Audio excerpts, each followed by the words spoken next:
Dislido Zafir Fatima Rangoni ainako za tsara tojolo makatia zawe Rango vilama po za tsara nahazo vady sa aza zawe Nolo toko draiky zegny misy fa ny makatia zao zegny kirikiri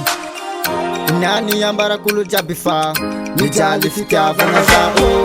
Eky fa tsy zao araiky fo mijaly fitiavagna zegny Eky fa maromaro ko olo mitaregny mijaly fitiavagna zegny Ka ira ty message tsika jiaby mba tiako atsika zegny mitandregny Hoantsy namagna tsy agnatiny zegny kaza mifikiky namagna Asombiagnike sa hita olo makatia zawe Asombiagnike sa hita vady sa aza zawe Asombiagnike sa azo viavy magnatra zao Asombiagnike sa hita olo tegna tia zao Asombiagnike Asombiagnike Zay hita olo tsy maditry Asombiagnike Asombiagnike Zay hita olo tsy mampijaly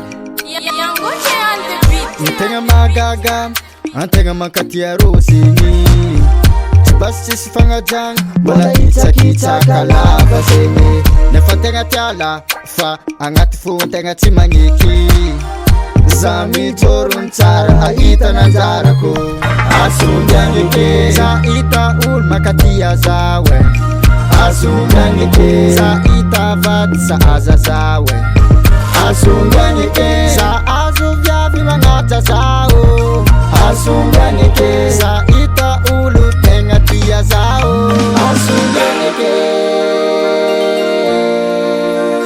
Asombiagnike Zay hita olo tsy maditry Asombiagnike Asombiagnike Zay hita olo tsy mampijaly Asombiagnike sa hita olo